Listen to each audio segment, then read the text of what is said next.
So this lesson is going to be over the progressives, and it's going to be the first introduction to their actual ideas. If you remember back, the progressives are trying to address the issues of the Gilded Age, and they're trying to kind of progress society, thus their name. So we're going to look at the causes of progressivism compared to populism. We're going to look at some of the specific people, and then we're going to look at some of the actual things they did to tackle some of the problems in the country. So to start, what you need to think about is the Industrial Revolution specifically. Was it a good thing? Was it a bad thing? You kind of want to think about what was done that was beneficial for society, what was done that was negative for society. And there's a lot on each side. So the vocab for today, the important one obviously is progressivism. It is a movement. Progressive is not just a party, it is an idea. And it's the idea during this time period, like the late 1800s, early 1900s, to respond to the issues of industrialization and urbanization. We're going to go over what the direct primary initiatives, referendum, and recalls are, but I put them on there, and you can pause the video so you can get those. So the Progressive Era. The Progressive Era is roughly in the late 1800s, early 1900s, and it comes out of all the changes that happens in the United States during that time period. Industrialization, urbanization, immigration had created lots of opportunity for the United States, but they had also created lots of stresses in the United States. So the progressives are reformers. They are liberal. They want to see change in the country. They want total change across the country, social, economic, political. And their big two focuses are they want honest and efficient government. They want the government to run honestly for citizens, and they want the government to run as efficiently as possible so that it solves citizens' problems. They also want to apply like science, like logic and reasoning to government, so that government can solve problems the best and be the best way to address things for citizens. Obviously, down here is probably the most famous progressive, and that's Theodore Roosevelt or Teddy Roosevelt. So the populists and the progressives are similar. They had a couple key things that made them similar. One, they both wanted to get rid of the corrupt government that had grown out of the Gilded Age. They want to get rid of those boss tweeds and party bosses who kind of ran the government, and then they want to make the government responsive to citizens. So when citizens say that there is a problem in their city or their state, the progressives believe that government should respond to that and fix that problem, or at least try to address it. And that's very similar to what the populists were trying to do as well. They want to end the abuses of the corporations, the big businesses. They want to go after the monopolies. They want to go after the Carnegies and the Rockefellers and the people who were taking advantage of their workers. The big differences, and you should definitely star this one, the progressives are mostly middle class, okay?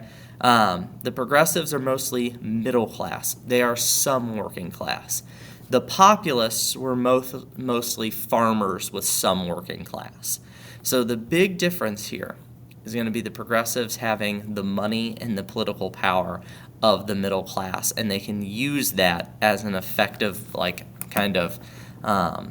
springboard to launch their ideas. So the progressives are going to focus on a absolutely huge range of reforms. They're going to be at the national level, so the U.S. government level, the state level, and the local level of government. One, they want to end corruption. We've already gone over that. They want to end the corruption in the government. They want to take on the political machines, and they kind of want to return the government to the people. They want to fix the issues caused by urbanization. If you remember, the cities had grown so fast, there were lots and lots of problems in them. So they want to provide city services that are effective, like water, sewage, police, fire, trash pickup. They want to end the power of the political machines, stop the political machines from taking advantage of those immigrant groups and harvesting votes from them. They support women's suffrage. They believe that women should have the right to vote. If you remember back, suffrage means the right to vote. That's going to be really important because you're not going to see it as women's right to vote. You're going to see it written as women's suffrage. They want to what's called bust the trust or break up the trust. This just means break up the monopolies. They say that the monopolies take advantage of people, they drive prices up, they're unfair competition, so they should be eliminated. And they want to reduce the gap between the rich and poor.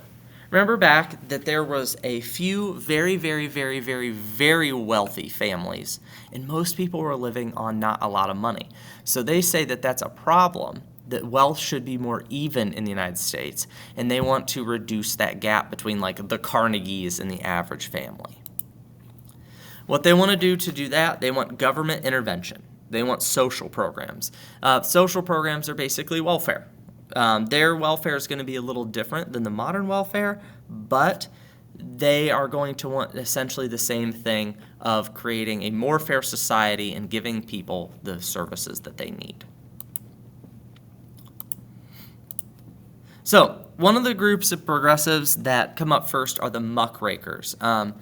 When you muck out a stall, if you know what that is, or you have horses, it means you're like raking all the poop out of the stall. This name is given to these journalists by Teddy Roosevelt because what they go out and do is they go out and they look for things that are issues, and then they write about it, and then they send it out to the American people. They're very influential. This was a time when pretty much all of your news and entertainment came from books or newspapers. So Theodore Roosevelt calls them muckrakers because they're bringing out all the bad stuff that is happening in the United States and showing it, and they're mostly showing it to the middle class. And if you remember, the middle class, they don't live in the working class conditions. They're kind of not paying attention to a lot of the problems, and these muckrakers are going to get them to pay attention. So Jacob Riis, we're going to study him individually, writes How the Other Half Lives, about people living in like the urban centers and the tenements and those really bad areas of the cities. Lincoln Steffens writes the same in the cities about the problems. Ida Tarbell, she writes about the monopolies and what they do. David Phillips writes about the corruption in the U.S. government and the Senate. And then John Spargo writes The Bitter Cry of Children, about the problems in the cities with orphan children. The most famous of them is going to be Upton Sinclair, though. He writes The Jungle. We'll read a little bit of this. The Jungle is written about the meatpacking industry and the slaughterhouse industry in Chicago. And this one is probably what resulted in the most change in the United States. Jacob Riis and Upton Sinclair are probably the two most important because they really show the middle class what some of these big problems are in the country and that they should be changed.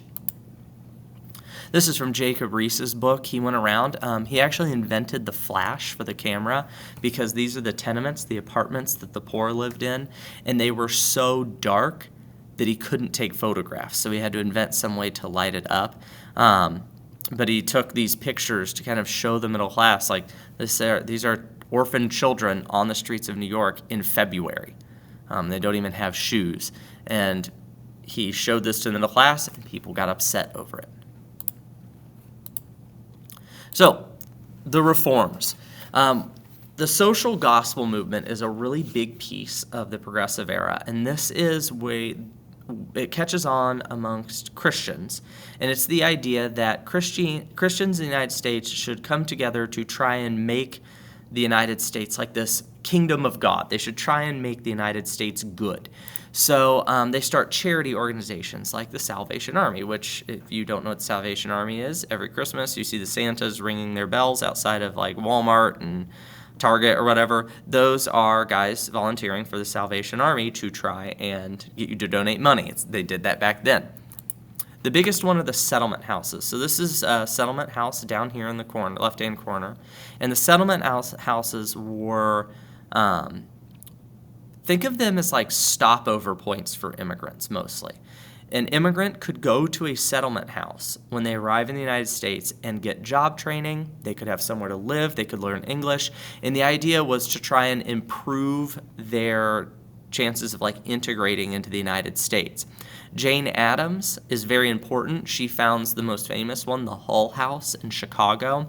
This is what it is. It's the birth of modern social work. She supports families. She supports the poor. She gives them a place to go if they are having a rough time or if they lose their apartment or if they can't find a job, and help them integrate into society.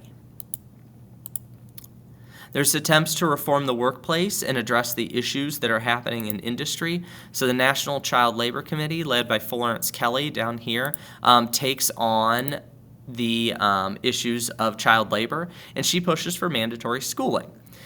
Schooling originally was not about actually getting kids in school. It was more about, if we get the kids in school, they can't work in the factories. So she pushes for mandatory elementary schooling, like down here, to make sure that the kids aren't working. She pushes for worker safety and compensation laws, actually holding corporations accountable if their workers get hurt on the job and saying you're going to have to pay because they got hurt while they were working for you.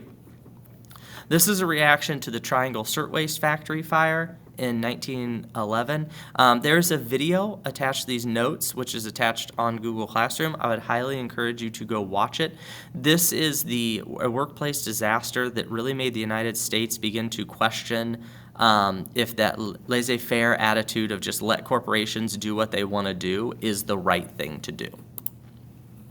So this is the video right here. We're not going to watch it because obviously the quality would be bad, but you can go and watch it.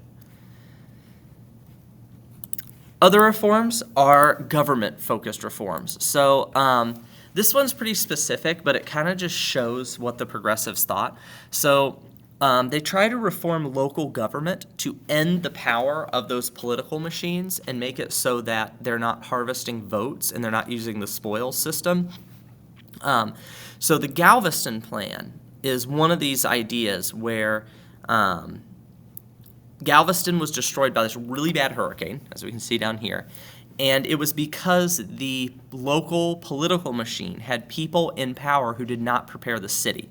So instead of going back and having elections, they didn't have elections, and 5 people were appointed with very specific, skills. Like one was an expert in, building codes, one's an expert in policing, one's an expert in water. And what they do is they run the city instead.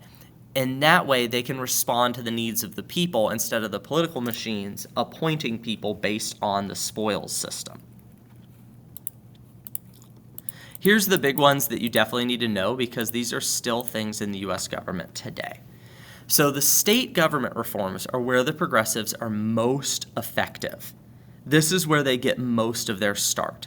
One of the things is the direct primary. The direct primary is where you select a candidate that you want to run for office for your party. So the Democrats and the Republicans both have a primary where you select who you want to be your candidate for Senate or the House of Representatives. This allowed the people to have more of a say in who is going to actually be in the election instead of those political machines and party bosses just saying, these are the people who run, take it or leave it, these are the candidates. Initiatives allow people to put things actually on the ballot. So this is where you do I'm blanking right now, a petition. You do a petition.